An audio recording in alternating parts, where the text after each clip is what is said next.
Dice, entonces las iglesias tenían paz por toda Judea, Galilea y Samaria, y eran edificadas andando en el temor del Señor, y se acrecentaban fortalecidas por el Espíritu Santo. Entonces, estas dos predicaciones que vamos a tener, creo que son 5 predicaciones. Estas 2, más las 3 de Santa Cena. No sé si ustedes recuerdan que hace un tiempo tuvimos una serie que se llamaba Volviendo a los pies del Maestro, es donde hablamos sobre el bautismo y un montón de cosas, ¿no? Sobre la Gran Comisión específicamente. Estas 5 predicaciones van a estar incluidas en esa serie. Y esta predicación y la siguiente, bueno, todas son cruciales, pero es necesario que abramos el corazón para poder entender y ver lo que el Señor quiere para Misio, en este nuevo comenzar, por así decirlo, o gran reinicio, o lo que sea. Es necesario que prestemos atención. Podríamos preguntarle a cada pastor, y estoy seguro que ustedes también, si quieren que la congregación crezca. ¿Cuál sería su respuesta? ¿Quieren que la congregación crezca? ¿Verdad? Sí, no hemos alquilado semejante salón para estar todos aquí juntitos, ¿no? O sea, me encanta estar con ustedes, pero bueno. La respuesta la esperaba, sí, queremos que la iglesia crezca, pero generalmente limitamos el concepto de crecer a un solo aspecto, ¿no? Y cuando nos referimos al crecimiento de la iglesia, es muy posible que nos estemos refiriendo a ¿qué cosa?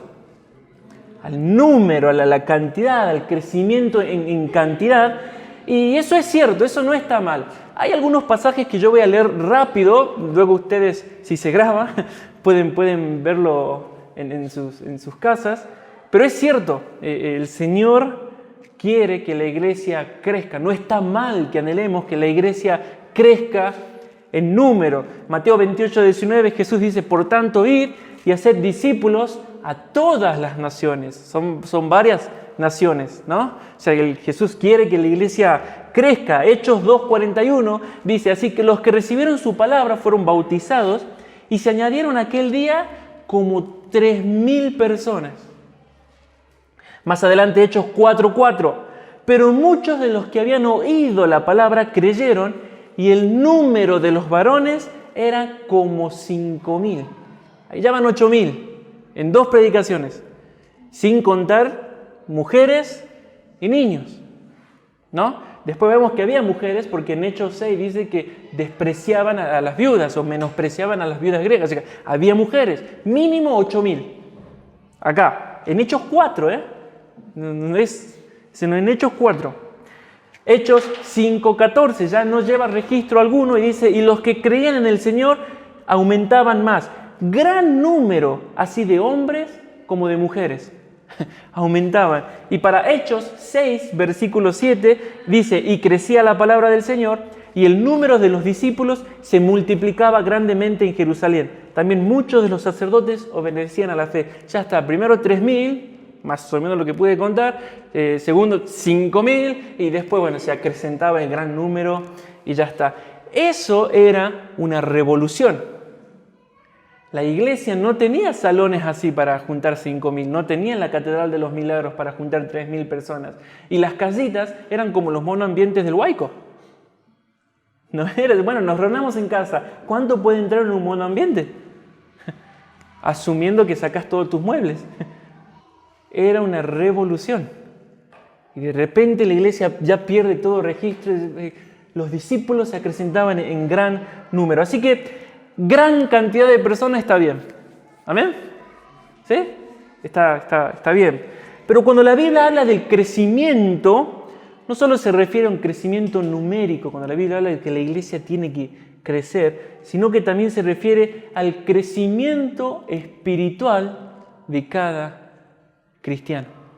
También se refiere a eso. Entonces la iglesia tiene que crecer en número, pero eso no es todo. La iglesia tiene que crecer espiritualmente. Cada persona tiene que crecer espiritualmente. Ese crecimiento espiritual tiene varios sinónimos. Por ejemplo, es crecer conforme al carácter de Cristo. Otro sinónimo, madurar en la fe. Otro sinónimo, ser edificado en la fe. Son sinónimos de ese crecimiento espiritual. Así que si una congregación quiere ser agradable al Señor, está bien que salga a evangelizar y que quiera crecer en número, pero no tiene que centrarse solamente en eso. La tarea comienza con el evangelismo. El evangelismo no es el fin último. Luego que entra el recién convertido, hay que edificarlo y hacerlo madurar en la fe. Comienza la vida, la iglesia. Y en este pasaje de Hechos 9:31 podemos encontrar las dos verdades. ¿Ok? Dice, eran edificadas, ahí está, ¿no? Las iglesias eran edificadas y luego dice, y se acrecentaban, se multiplicaban. Pero también nos dice cómo lo hacía la iglesia. Primero dice que eran eran edificadas, ¿cómo? Andando en el temor del Señor. Y luego dice que se acrecentaban, ¿cómo? En el poder del Espíritu Santo. Hoy nos vamos a centrar en la edificación personal del creyente. El domingo que viene nos vamos a centrar en la necesidad del Espíritu Santo en la iglesia, ¿ok? Hoy es la edificación personal, el domingo que viene la otra parte del pasaje, la necesidad del Espíritu Santo. Todos saben que muy posiblemente el domingo que viene estemos en Córdoba. ¿Por qué digo muy posiblemente? Porque están de paro los colectivos. Ayer fuimos a la terminal y están de paros, en teoría hasta mañana. Confiamos en el Señor. Él, si quiere que estemos allá, nos va a llevar. Y si no, pues seguirán de paro. Entonces, el domingo que viene, pero igual vamos a hablar. Yo voy a estar acá, en la pantalla, pero voy a estar acá, ¿ok? Y el Señor los va a hablar. Hoy nos centramos en la edificación personal. No nos vamos a centrar en sí decirlo en lo particular. ¿Qué tengo que hacer para edificar, para ser edificado? ¿O qué tiene que hacer la iglesia conmigo? No nos vamos a centrar en eso, sino que vamos a ver el aspecto general. ¿Qué es lo que tiene que haber como fundamento para que esa edificación se pueda llevar a cabo? Si no está ese fundamento, la iglesia no va a crecer. ¿Ok? Entonces dice, la primera parte, está hablando el pasaje de cuando Saulo se convierte. Ese es el hilo conductor. Saulo comienza la primer persecución judía contra la iglesia, pero luego el Señor hace lo que hace el Señor. Al mayor enemigo lo convierte en el mayor atacante del reino, hacia las tinieblas. Y entonces las iglesias tenían paz. Un solo hombre como Saulo odiaba tanto el cristianismo que después trastornó el mundo entero, pero antes había trastornado la iglesia. Cuando él se convierte, paz en la iglesia. Es tremendo. Yo no me hubiera gustado conocerlo a Saulo. A Pablo, espectacular. Saulo y conocerlo a Pablo, ¿no? ¿A alguno le hubiera gustado trabajar con Pablo? ¿No? O sea, Marcos, no, tremendo, sí, espectacular, sí, vamos, evangelismo, viajar en barco, qué sé yo. A la primera de oposición se vuelve y luego Pablo le dice, no lo quiero a Marcos otra vez. ¿Pero por qué? No, él nos dejó. Luego Marcos sí, con el tiempo, ¿qué mostraba eso? Que Marcos necesitaba más tiempo. Nadie tiene que ir a la misión así por pura emoción, porque Satanás, usado por el Señor, se va a hacer cargo de bajarnos del caballo muy rápidamente.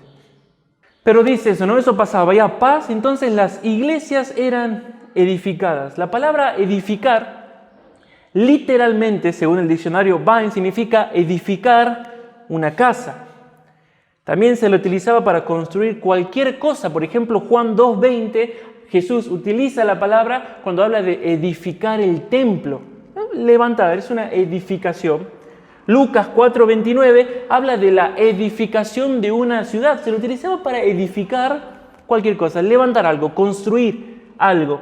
Pero metafóricamente, edificar se utiliza en el sentido de promover el crecimiento espiritual, de promover el desarrollo del carácter de los creyentes, ya sea por enseñanza o por ejemplo. Y ese crecimiento espiritual es el resultado de una paciente labor. Eso dice el diccionario Bang. Entonces, cuando la Biblia habla de que nosotros debemos ser edificados, está hablando de que debemos promover el crecimiento espiritual en nosotros y debemos promover el desarrollo del carácter cristiano en nosotros. Nosotros tenemos que buscar eso. La iglesia edifica a los miembros y cada miembro busca eso también en ellos. ¿Me explicó? Eso es edificar. Y la edificación es el resultado de la paciente labor. Paciente. ¿Cuántas veces en las congregaciones podemos escuchar, pero ya le dije, ¿no? Sí, y bueno, por algo que Jesús dijo, perdona, ¿cuántas veces? Paciencia. ¿Cómo vamos con el perdón? No comencé a edificar esa parte todavía. ¿No? 70 veces 7. ¿Cuánto es 70 veces 7? ¿7 por 7? Le agrego un 0. No te enseñan eso en la primaria. Perdonarlo 490 veces. ¡Wow! Paciente labor, paciente. Y así va edificando. Nadie levanta una casa de un día para el otro. Aún este nuevo método steel framing, como dicen, ¿no? Levantar placas, lleva su tiempo. Tenés que construir la base. Así que la edificación, hermanos, de nuestras vidas es un proceso. La edificación de nuestras vidas es un proceso. En donde a medida que vamos caminando y conociendo al Señor, se pueden ver las manos del alfarero dándonos esa forma que Él quiere. Así como vemos el proceso desde una casa, primero vemos cavar, acá van a construir algo, ¿no? Cuando vemos cavar. Y luego vemos los cimientos y vemos... Es un proceso. Bueno, a medida que caminamos con el Señor, se puede ver esas manos formando. En la semana hablaba con un hermano y hablábamos de hacer ejercicio, ¿no? Esas cosas utópicas que uno habla. y yo le decía, o sea, no vas a bajar, bueno, le dije tu panza, pero no vas a bajar todo lo que acumulamos en un mes, ¿verdad? Es un proceso donde uno tiene que disciplinarse y es a largo plazo. Y generalmente uno no ve el proceso. No sé si alguien fue alguna vez al gimnasio, pero uno termina de hacer lo que sea y inmediatamente, ¿qué hace? Encima el gimnasio está lleno de espejos, ¿no? Como para ver si no va a pasar, no va a pasar. O termina una serie de abdominales y no va a pasar, porque no es así. Y espiritualmente tampoco. Es un proceso donde, bueno, a medida que va pasando el tiempo, uno generalmente no ve el cambio, se mira todos los días en el espejo y no veo nada, pero luego a los 4 meses viene una persona y te dice, che, te noto diferente. Es un proceso. Y luego llega el verano y te pones la remera y dices, oh, mira vos. Ya no dice hola, dice hola. ¿Ah? Es tremendo, digo, wow. Es un proceso a veces imperceptible a nosotros. Eso es amor del Señor. Nos guarda del orgullo. Wow, cómo estoy cambiando. Wow, cómo estoy leyendo la Biblia. No. A veces el que va caminando con el Señor en ese proceso, generalmente camina con lágrimas. Generalmente camina, Señor, ¿cuánto me falta?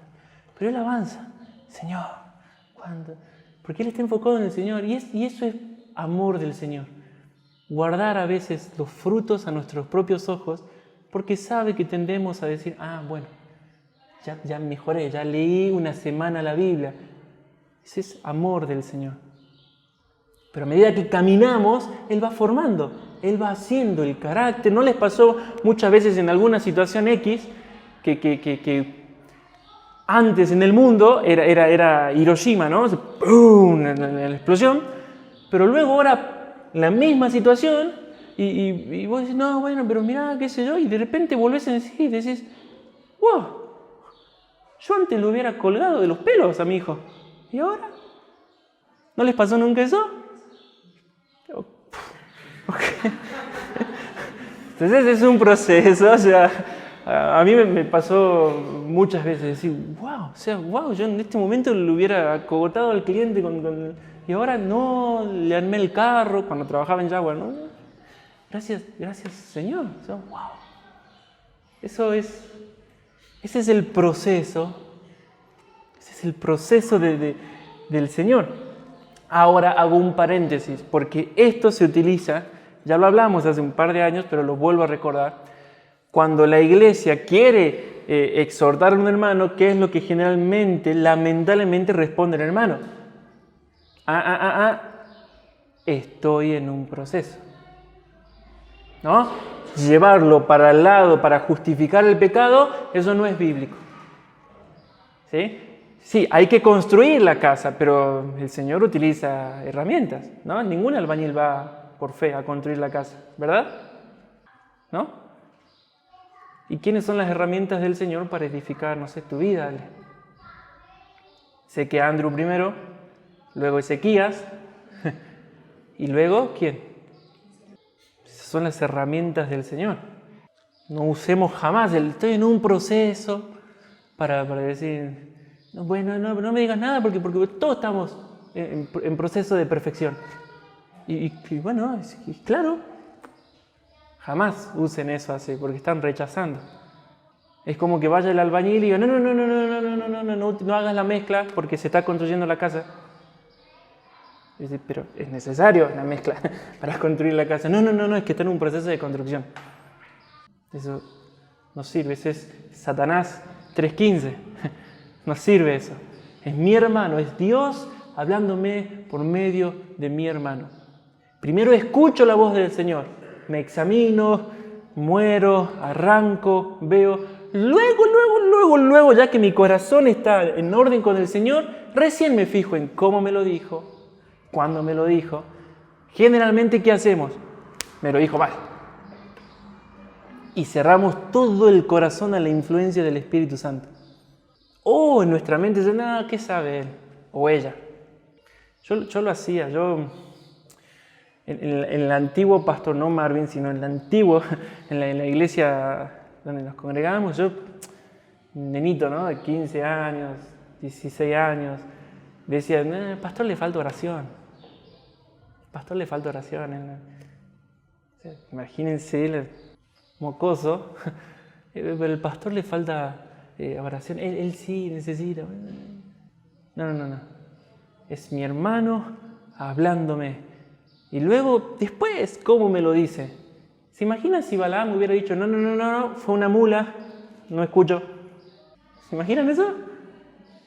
No, era Dios utilizando una mula. Y a veces es bueno ser una mula para hablarle al hermano.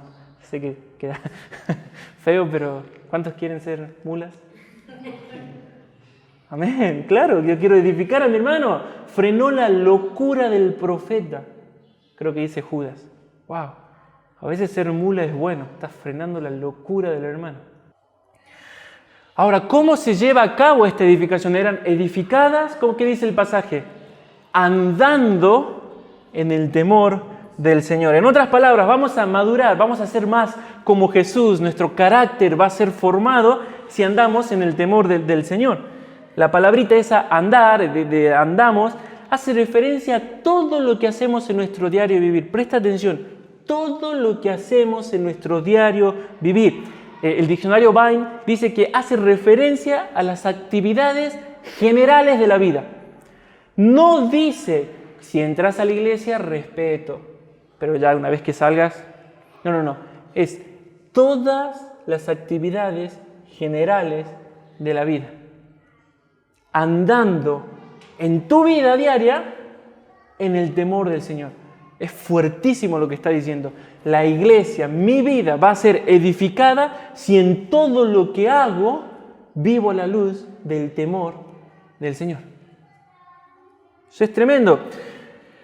Un ejemplo de cómo la Biblia utiliza estas palabritas andar, Lucas 1:6, ambos eran justos delante de Dios y andaban irreprensibles en todos los mandamientos y ordenanzas del Señor. Andaban irreprensibles. No quiere decir que caminaban sobre la Torá, andaban irreprensibles sobre los mandamientos del Señor. Está diciendo que ellos vivían, obedecían la ley del Señor. Eran irreprensibles, andaban, vivían de esa forma. Hechos 14:16, Pablo predicando dice, en las edades pasadas, Él ha dejado a todas las gentes a andar en sus propios caminos, o sea, vivir como quieran.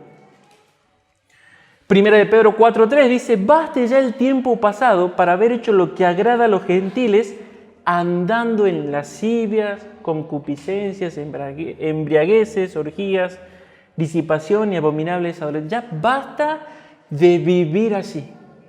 Andaban. Ese es andar. La iglesia es edificada cuando en su diario vivir camina en el temor de Dios, el temor de Jehová. Entonces, la pregunta del millón, ¿cuál sería? ¿Cuál creen que es? ¿Qué es el temor del Señor? ¿Verdad? Si es tan crucial para que la iglesia sea edificada y glorifiquemos al Señor, ¿y qué es? Eso siempre debemos preguntarnos. No, jamás debemos quedarnos con la teoría. Jamás se queden en el wow, qué fuerte. Y está bien, o sea, si no, es como ir al shopping y que lo hacemos generalmente y decir, wow, mira esa batería. Y está bien, está hermosa la batería, pero si vos no haces algo para conseguirla, y la batería va a ser hermosa ahí. Y lo mismo con lo que sea, con la prenda de ropa, con lo que sea. Lo mismo acá. Wow, tenemos que andar en el temor del Señor. Por ahora estamos ahí en la vidriera, ¿no? Viendo el temor del Señor embellece todo. Wow, qué fuerte. ¿Cómo conseguimos eso? ¿Qué es el temor del Señor? John Murray dijo, el temor del Señor es el alma de la santidad. Wow. Donde hay santidad, hay temor del Señor. Donde no hay santidad, no se teme al Señor. Pero aún así debemos responder a la pregunta, ¿qué es el temor del Señor? Está espectacular la frase, el temor del Señor es el alma de la santidad. Wow. ¿Pero qué es el temor del Señor? ¿Verdad? ¿Qué es el temor del Señor? Uno podría decir, dice Proverbios, el temor del Señor es ¿qué cosa? El principio de la sabiduría. Muy bien, pero ¿qué es el temor del Señor? ¿No? La sabiduría tiene su principio. ¿Cuál es? El temor. Nadie que no tema al Señor es sabio. Sea Bill Gates, sea, si no tiene miedo del Señor, es mirarlo y decir, esto no estoy bromeando, ¿no? Es que claro, no conoce, es un inmaduro. No conoce, no sabe, está muerto en pecados. No es sabio. Otra vez, ¿qué es el temor del Señor? Primero, tenemos que entender, el temor del Señor no es un sentimiento aislado. No es un solo sentimiento, el temor al Señor. No es como decir temor igual a miedo. Entonces, el miedo no es amor. El amor es amor, el miedo es miedo. El miedo no es ansiedad, ¿no? No es un sentimiento aislado el temor del Señor. Cuando la Biblia nos manda a temer a Dios, no dice temor, miedo, punto. No es un sentimiento aislado. Incluye el miedo. Y eso es lo increíble del temor del Señor.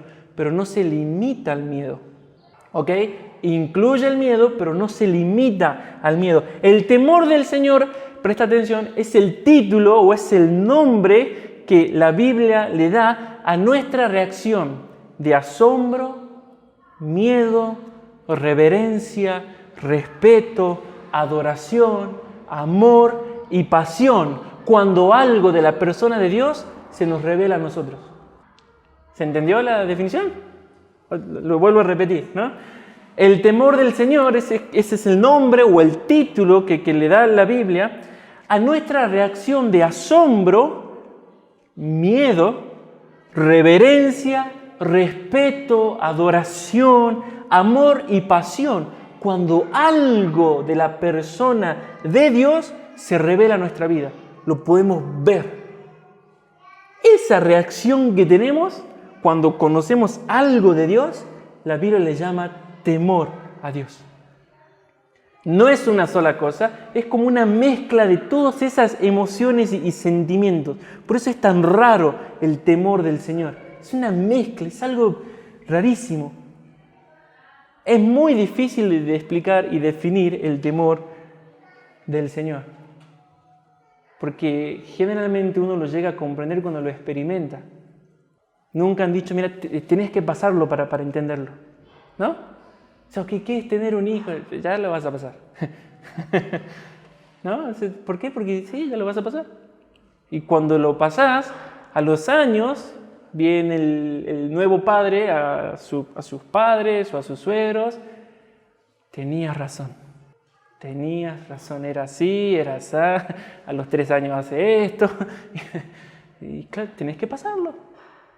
Siempre nos preguntamos con André, ¿qué siente un abuelo cuando ve a su nieto?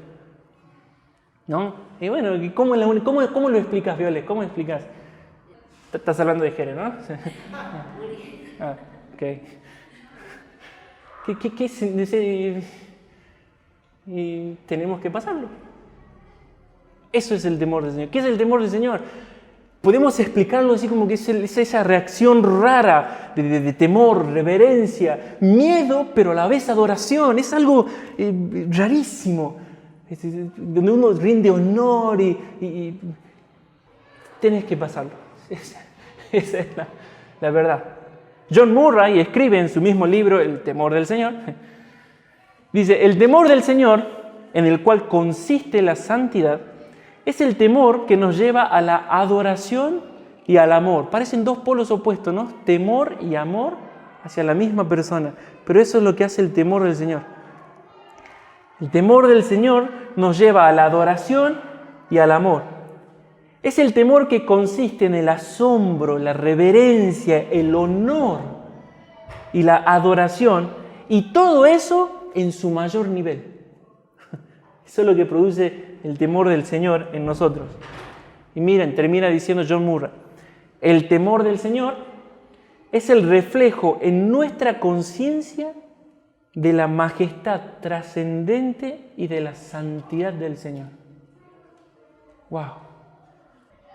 ¿Otra vez? Ok. El temor, ¿todo o lo último? Todo, lo último. Ok. ¿Todo? Ok. No sé para qué grabamos. Nah. El temor del Señor, dice John Murray, en el cual consiste la santidad, es el temor que nos lleva a la adoración y al amor. Es el temor que consiste, continúa, en el asombro, la reverencia, el honor y la adoración, y todo eso en su máximo nivel, en su mayor nivel. El temor del Señor, dice John Murray, es el reflejo en nuestra conciencia de la majestad trascendente y de la santidad del Señor. ¡Wow! Lo podríamos llamar el momento Isaías, para que entendamos un poco.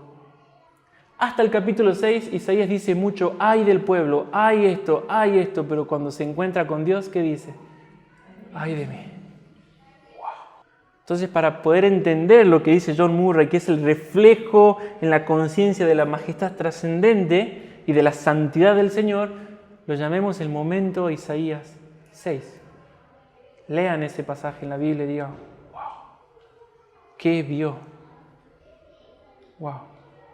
Esa conciencia de Dios, este temor del Señor se apodera de nosotros cuando algo de la persona, del carácter de Dios se hace real en nosotros. Cuando deja de ser una teoría, cuando deja de ser un superhéroe de Marvel, que uno dice, wow, ¿qué sería? Cuando lo que leemos en la Biblia deja de ser simples letras y se vuelve real a nosotros, produce ese temor a Dios. Hay muchísimos ejemplos. Voy a leer el que sea rápido, lo puedes seguir. Marcos 4:39. Jesús quiere cruzar de un lado al otro, se larga la tormenta, él está súper cansado, está durmiendo, se están ahogando. Y Marcos 4:39, los discípulos lo despiertan a Jesús, todos sabemos. Y levantándose Jesús, reprendió al viento y dijo al mar: calla, enmudece. Y cesó el viento y se hizo grande bonanza. Y les dijo: ¿por qué estáis así amedrentados? ¿Cómo no tenéis fe? Entonces, dice el versículo 41, temieron con gran temor. Y se decían el uno al otro: ¿quién es este que aún el viento y el mar le obedecen? ¡Wow! Algo de él se les reveló que no había sido revelado antes. Les agarró pánico. Temieron con gran temor. ¿Quién es este? ¿Quién es este? El mismo relato en Lucas 8:25 dice: y les dijo: ¿dónde está vuestra fe? Y atemorizados, miedo, dice, y atemorizados se maravillaban. ¿Ven que no es un sentimiento aislado? Era un temor que dice: ¿quién es este? Pero a la vez producía que uno quede maravillado. Es algo que solo sucede cuando algo de Jesús se revela a nosotros. Y se decían unos a otros: ¿quién es este que aún los vientos y las aguas manda y le obedecen? Para nosotros es normal leerlo, porque, sí, pero tenía que haber estado ahí, ¿no? Otro ejemplo, Marcos 5:15. Jesús llega al otro lado, o sea, los discípulos están espantadísimos. Y lo primero que les sale del otro lado, ¿qué es? Un hombre endemoniado de los sepulcros, que nadie podía atar, ni con cadenas, y nadie, era tremendamente endemoniado. Una legión, ¿sí? Son como 6.000 a 10.000 soldados, una legión. Imagínense lo que era este hombre. En el mejor de los casos, 6.000 demonios adentro. Pero cuando lo ve al Señor, el que no podía haber sido controlado con nada, se postra. ¿Qué tienes contra nosotros, Jesús, Hijo del Dios Altísimo? ¡Wow! Se postra. Jesús lo echa, le da permiso que vayan a los cerdos. Las personas que cuidaban los cerdos los ven y avisan a la ciudad y vuelven todos, porque es imposible que el endemoniado... Y cuando llegan, versículo 15 dice: vienen a Jesús y ven al que había sido atormentado del demonio y que había tenido la legión, sentado, vestido y en su juicio cabal. ¡Wow! Y dice el versículo 15: y tuvieron miedo. ¿Quién es este que pudo controlar con la voz a esta legión? ¿Quién es? Tuvieron miedo. Versículo 17 dice: y comenzaron a rogarle que se fuera de sus controles.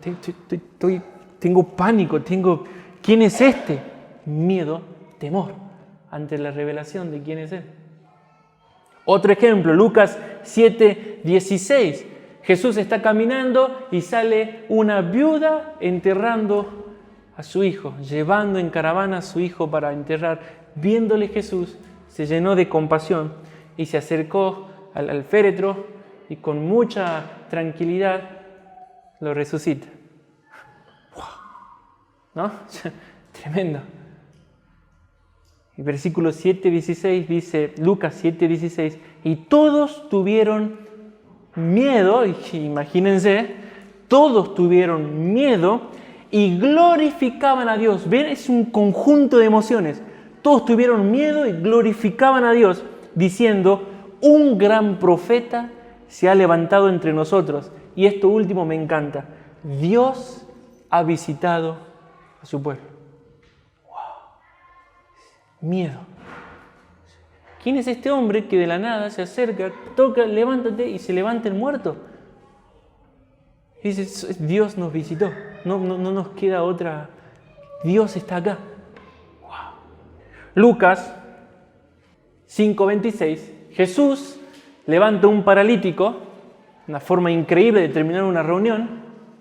Levanta un paralítico y dice el versículo 26 de Lucas 5: y todos sobrecogidos de asombro, fíjense, asombro, glorificaban a Dios. Y llenos de temor, ¿bien? Asombro, glorificación, lleno de temor, decían: hoy hemos visto maravillas.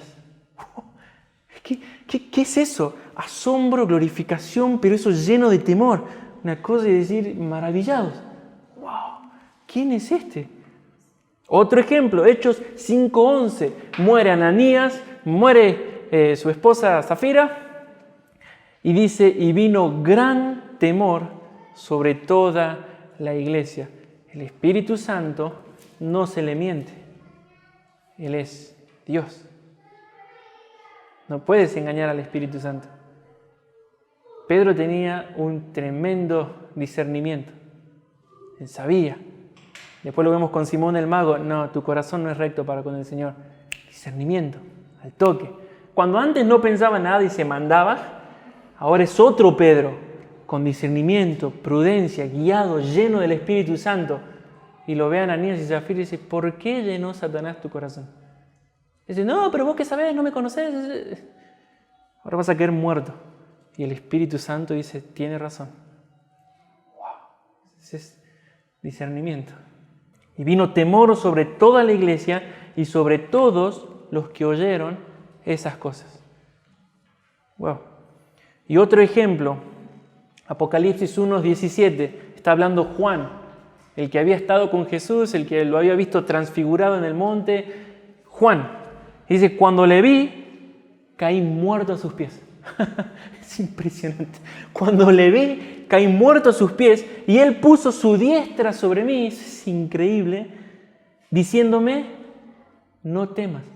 Cayó de temor, de miedo. ¿Quién es este? Wow. Yo soy el primero y el último, le dice Jesús.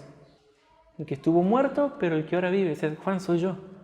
Pero Juan, el que lo había visto en su mayor esplendor en la tierra, en el monte de la transfiguración, ahora cae postrado por el miedo ante la presencia del Salvador. Por eso Job 37, 22 y 23 dice, en Dios hay una majestad terrible.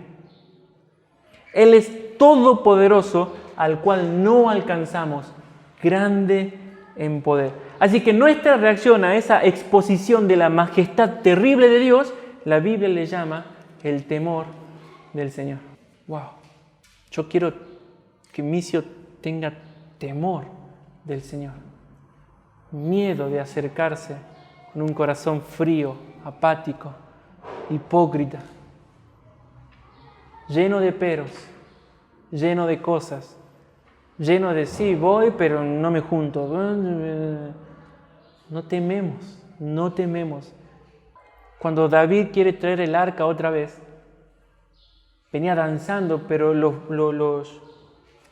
bueyes tropezaron y el arca casi se cae.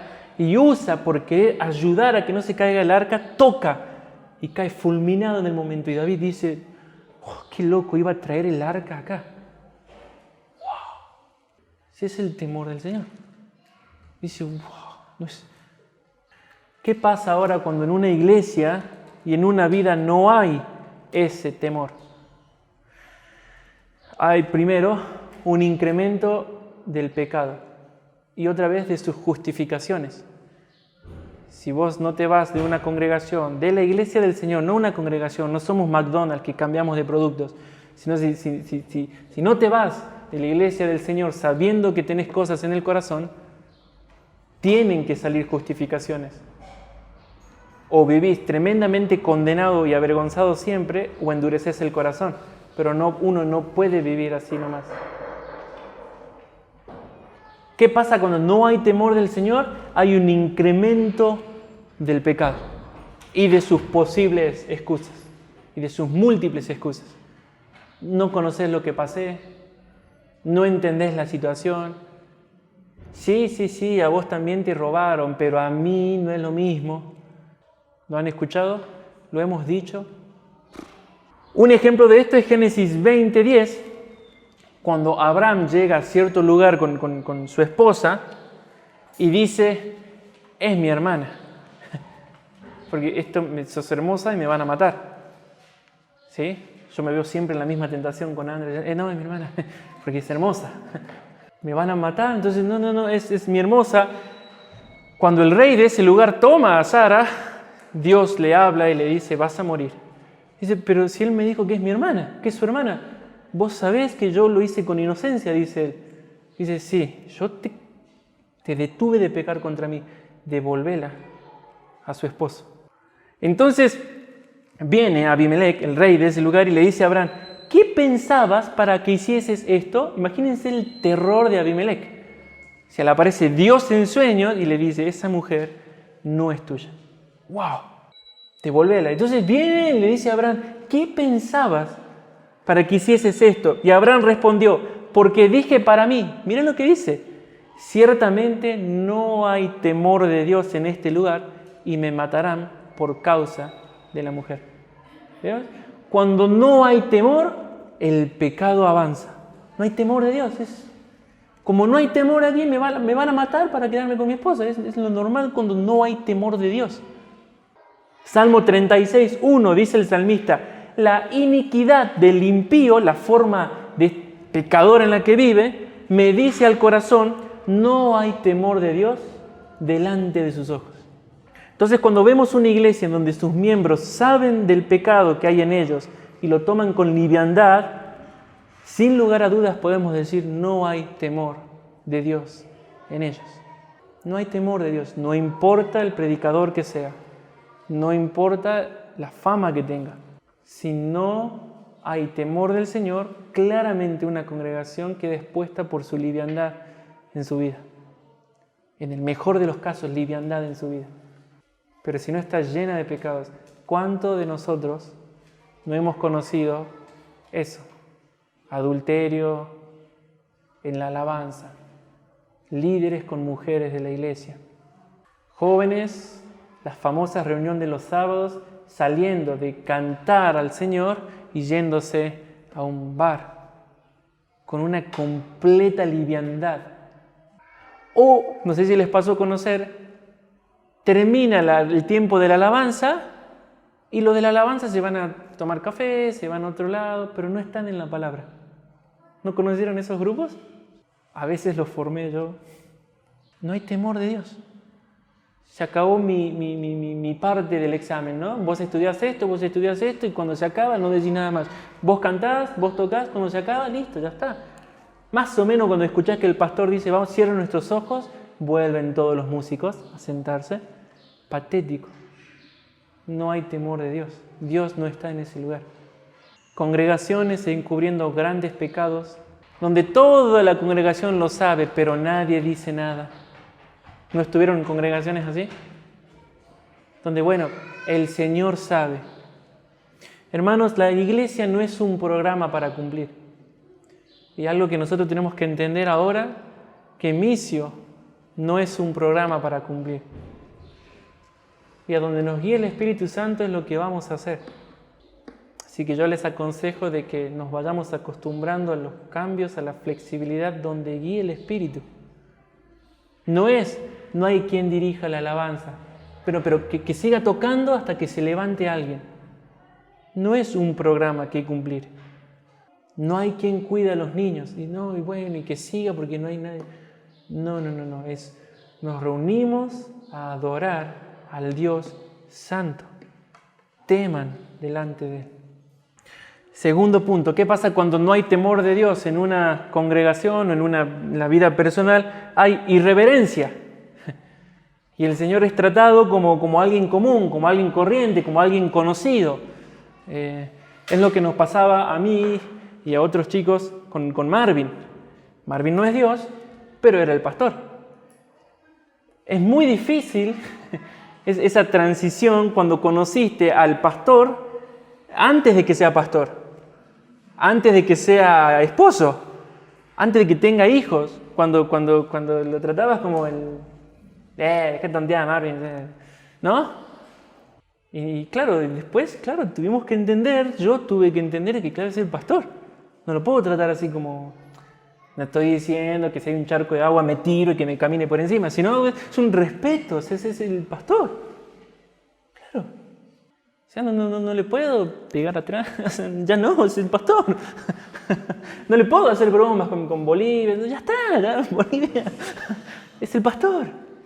Lo tuve que aprender, Pero cuando no hay temor de Dios en la iglesia, Jesús es tratado como el amigo antes de ser el Salvador. O sea, alguien conocido, alguien como que bueno.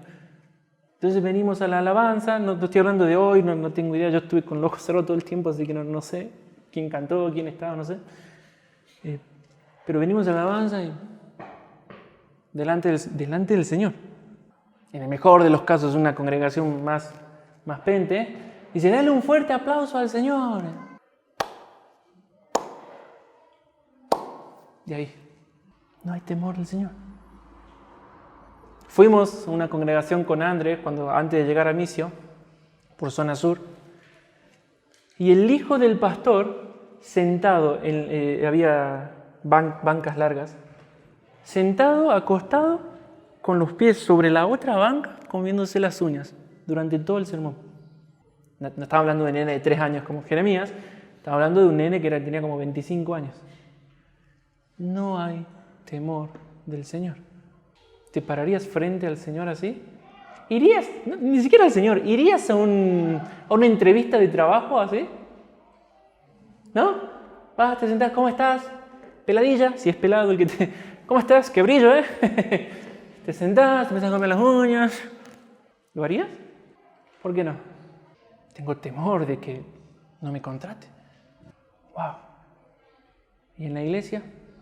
El diccionario bíblico Holman dice, el temor puede ser lo opuesto a tratar a alguien o a algo como común, insignificante, irrelevante o no digno de atención. ¡Wow! En otras palabras, cuando no hay temor del Señor, Dios es tratado como alguien común, no se le honra, no se le respeta, ya lo conocemos. Y esto es exactamente lo que le pasó a Jesús. Si pueden buscar rápido, Mateo 13:53, Jesús vuelve a su tierra. Mateo 13:53 dice, aconteció que cuando terminó Jesús estas parábolas, se fue de allí. Y venido a su tierra, les enseñaba en la sinagoga de ellos. De tal manera que se maravillaban y decían, ¿de dónde tiene esta sabiduría y estos milagros? Pero inmediatamente Jesús entra en la categoría del conocido, del amiguito, del que lo vimos crecer. ¿No es este el hijo del carpintero? ¿No se llama su madre María y sus hermanos Jacobo, José, Simón y Judas? ¿No están todas sus hermanas con nosotros? ¿De dónde pues tiene todas estas cosas?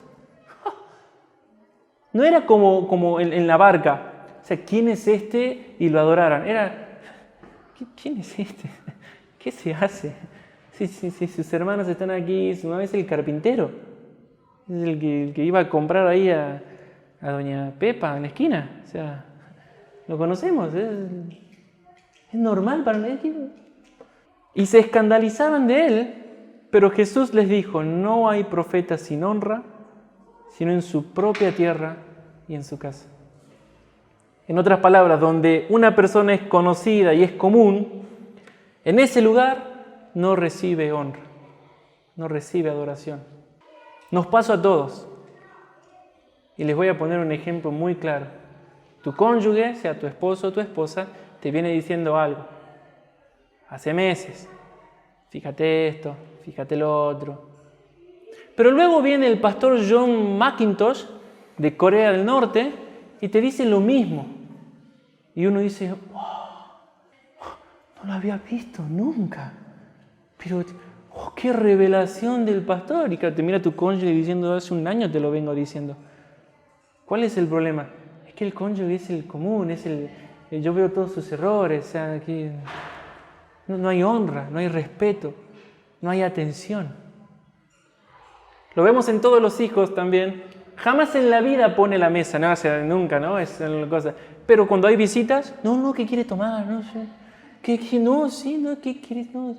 Te pruebo si tiene veneno la coca. ¿Verdad? Todo lo hemos hecho y lo hemos visto. Donde claramente vemos a la madre y le saca la ficha. La madre lo mira así. Y después cuando pasa por la cocina, la madre dice, ojalá mañana hagas lo mismo, ¿no? ¿Lo han hecho? ¿Por qué? Porque la familia es mi hermano, no es digno de honor mi hermano, ¿verdad? Y eso es lo mismo que le pasaba a Jesús. hacía milagros, estaban maravillados, dice, de su doctrina, de los milagros que hacía, pero es el Jesucito, como le dice mi tía, mi primo, tiene 30 y chirola de años, Jesucito. mi Jesucito. Jesús, ya lo conocemos. No hay nada que admirar de esa persona, es el hijo del carpintero. Ellos no podían adorar a Jesús porque era alguien como ellos, ya lo conocían. Cuando una congregación se escucha o un hermano piensa, esto ya lo conozco, esta doctrina ya la sé. Sí, los atributos del Señor son esto, Él es santo, omnipotente, pam. Pero no hay admiración, no hay adoración. ¿Conocieron esas personas? Saben lo que es ser pastor, profeta, evangelista, arcángel, pero no se congregan. No hay temor de Dios. Saben todo. Y hablan como si fueran el oráculo del cielo en la tierra. Pero no hay adoración ni admiración. Uno puede verlo claro. Es claro la forma de hablar, la forma de adorar, la forma de expresarse del Señor. Es alguien común. Jesús es alguien común para nosotros. Cuando escuchamos o pensamos esas cosas, ¿no? Esto ya lo conozco, esto ya lo sé, esto es así. No es tan así, pero bueno, respeto. Esas cosas muestran que en nuestro corazón hemos reducido al Señor a alguien que ya conocemos. Es el Señor. Abrió el mar rojo y sí, abrió el mar rojo. O sea, mar, lo abrió. Sí, es tremendo ese milagro. Sí, no, claro, es tremendo. ¿Verdad? Y así podemos leer todos los milagros de la Biblia. Levantó un paralítico de 38 años sin poder caminar. ¡Wow! ¡Qué fuerte! Siguiente lectura. Es alguien común. Hemos reducido a Jesús, cuando pensamos de esa forma, a alguien que ya conocemos. Cuando no hay deseo de realidad, cuando no hay deseo de ver a Jesús, cuando no hay deseo de exclamar, Dios ha visitado a su pueblo, es porque en ese lugar no hay vida, no hay temor del Señor, no hay reverencia, no hay adoración, no hay deseo de que Él camine entre nosotros. Cuando vamos a la congregación con cero expectativa, venimos a reunirnos al culto y bueno, ya sé, esto, cero adoración. Cuando encontramos a esas personas, cuando el pastor comienza a orar al final y ya se levantan y las ves cerca de la puerta. ¿Les pasó? ¿Vieron esas, hermanos? Donde ya el pastor dice, cierren sus ojos, ¿no?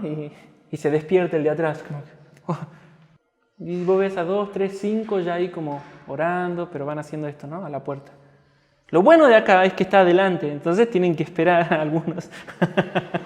Pues si no es muy obvio. Pero en la Mosconi, el que estaba adelante lo veía clarito. Primero estaba en el baño, ¿recuerdan? Luego ya estaba ahí en la mesada del asador. Luego ya estaba en el asador. Luego estaba en la otra mesada y de repente escuchaba el ching. Y el hermano, el rato. ¿No? El que estaba en la puerta lo veía. ¿O no? No lo hacía Javi, ¿no? Sino que Javi estaba en la puerta, digamos. Era el portero. Quedó así como que Javi y María después sí. ¡Wow! Lo hemos visto. No hay temor de Dios.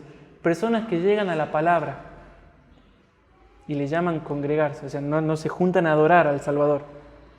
Llegan cuando saben que comienza la palabra. ¿Qué es eso? Para esas personas no hay temor de Dios. No conocen a Dios. La iglesia es un McDonald's, donde si no me gustó la palabra de acá, me voy a la otra. Ya está. Donde si no me gustó cómo me atendieron, porque me dijeron cosas y bueno, me tengo que ir. Esas personas no tienen temor del Señor. No conocen al Señor. Tratan la iglesia como un McDonald's. Todo lo contrario es lo que quiere el Señor para nosotros. Busquen Deuteronomio 5:24. Deuteronomio significa segunda ley, por eso cuando ustedes lean Deuteronomio es una recapitulación de Génesis, Éxodo, Levítico y Números, o sea, como que Moisés está por morir y dice, esto es lo que ustedes tienen que tener, les vuelve a decir y les cuenta la historia y les dice lo que va a pasar después, es la recapitulación, Deuteronomos, una segunda ley. Entonces Moisés les está contando al pueblo que sus padres que vieron a Dios en el monte Sinaí temblaron. Recuerden que es una nueva generación la que entra a la tierra prometida. Recuerden que han estado 40 años en el desierto y todos han muerto. Por eso él le tiene que recapitular todo lo que vivieron para que no se olviden de Dios. Es una nueva generación la que entra. Entonces les cuenta, cuando salimos de Egipto, fuimos al monte y Dios se presentó en el monte. Esto es lo que dice Deuteronomio 5:24. Comenta Moisés y dice, y dijisteis, le dice al pueblo, he aquí Jehová nuestro Dios nos ha mostrado su gloria y su grandeza, y hemos oído su voz de en medio del fuego. Hoy hemos visto que Jehová habla al hombre y éste aún vive. Ahora pues, ¿por qué vamos a morir? Pero si me acabas de decir que aún vive, te estaban con pánico. ¿Por qué vamos a morir? Porque este gran fuego nos consumirá. Si oyéremos otra vez la voz de Jehová nuestro Dios, moriremos. Porque, dice el versículo 26, ¿qué es el hombre para que oiga la voz del Dios viviente que habla de en medio del fuego como nosotros la oímos y aún viva? Y lleno de amor el pueblo, acércate tú, anda vos, Moisés. Acércate tú y oye todas las cosas que dijere Jehová nuestro Dios, y tú nos dirás todo lo que Jehová nuestro Dios te dijere, y nosotros oiremos y haremos. Hago un paréntesis. Esa es la forma de venir a escuchar la palabra. ¿Quién es el hombre para escuchar la palabra? No es venir a sentarse y no, sí, no, sí, 2:30. No es la forma. No hay temor de Dios, sin reverencia. Cierro paréntesis. El versículo 28 dice, y oyó Jehová la voz de vuestras palabras cuando me hablabais. Y me dijo Jehová, he oído la voz de las palabras de este pueblo que ellos te han hablado. Bien está todo lo que han dicho. ¿Quién diera, dice el Señor, que tuviesen tal corazón, que me temiesen y guardasen todos los días todos mis mandamientos, para que a ellos y a sus hijos les fuese bien para siempre? Ese es el deseo del Señor. ¿Quién diera para que mi Salta tenga este corazón? Para que me tema. Soy Dios. No soy una simple doctrina. No soy una persona que se conoce 6 meses en un instituto bíblico bajo el título de los atributos de Dios. Soy Dios. Y el Señor dice, ¿quién diera que tengan ese corazón? Ese es el deseo del Señor para mí ahora. Tener ese corazón lleno de temor al nombre del Señor. Temor. Pero el temor de Dios, hermanos, debe ser buscado y aprendido. Y hago otro paréntesis. Nada en la vida cristiana viene así nomás. La salvación sí es un regalo del Señor, pero luego trabaje en su salvación. Con temor y temblor. Trabajen ustedes su salvación. No presentéis vuestros cuerpos al pecado. Ustedes, no Dios ya lo hará en mí. O Pablo, presenten vuestros cuerpos como sacrificio agradable. Ustedes se presentan. Haced morir lo terrenal en vosotros, dice Pablo en Colosenses. ¿Quiénes? Ustedes. No Dios hará morir ya Dios hace la obra. No. Ustedes haced morir lo terrenal en vosotros. Nada en la vida cristiana viene así nomás. Dios no bendice perezosos, llenos de excusas, demandando de sus hermanos. Dios no bendice eso. A Dios no le agrada eso. Otra vez lo voy a repetir. El Señor no bendice perezoso, lleno de excusas, demandando de sus hermanos. Ustedes tienen que trabajar. Ustedes tienen que hacerlo. Y el temor del Señor debe ser buscado entonces.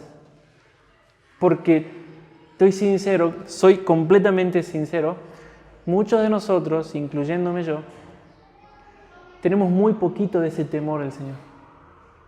Muy poquito. ¿Cómo entonces buscamos y cómo se aprende el temor de Dios? Primero, Deuteronomio 17, 18 y 19. Dios le habla justamente al pueblo y le dice, cuando pidieres rey, siglos y siglos antes de que el pueblo pida rey, porque ya sabía el corazón del pueblo, que no haga esto, que no haga esto, que no haga lo otro, el Señor va a elegir, y Él así lo hizo. Pero miren lo que dice Deuteronomio 17, 18 y 19. Cuando se siente sobre el trono de su reino, entonces el rey escribirá para sí en un libro una copia de esta ley del original que está al cuidado de los sacerdotes levitas, y lo tendrá consigo y leerá en él todos los días de su vida para que aprenda a temer, dice, para que aprenda a temer a Jehová su Dios, para guardar todas las palabras de esta ley y estos estatutos para ponerlos por obras. El rey tenía que tener una copia de la ley y leerla todos los días para aprender a temer a Dios. Y uno se preguntará, bueno, ¿por qué leo la Biblia todos los días? Porque no sabemos temer a Dios. Es en la palabra donde Él se nos revela con mayor claridad. Entonces, por eso, el énfasis no es un devocional de 5 minutos, ya cumplí. La vida cristiana no es un programa a cumplir. Me voy a una habitación, me voy al patio, donde esté solo, sin interrupciones, 1 hora, 1 hora y media, voy a estar con el Dios vivo, tengo que aprender a temerlo. Entonces, ¿cómo buscamos el temor del Señor? Primero, por medio de la Biblia. Por medio de la Biblia. Buscamos conocer. Nosotros debemos orar, leer la Biblia primero, orar segundo y tercero, ejercitarme en esa conciencia de que Dios está mirando todo lo que hago todo el tiempo. Proverbios 15:3 dice, los ojos de Jehová están en todo lugar, mirando a los malos y a los buenos. Él está viendo. Job 34:21 dice, porque sus ojos están sobre los caminos del hombre y ve todos sus pasos.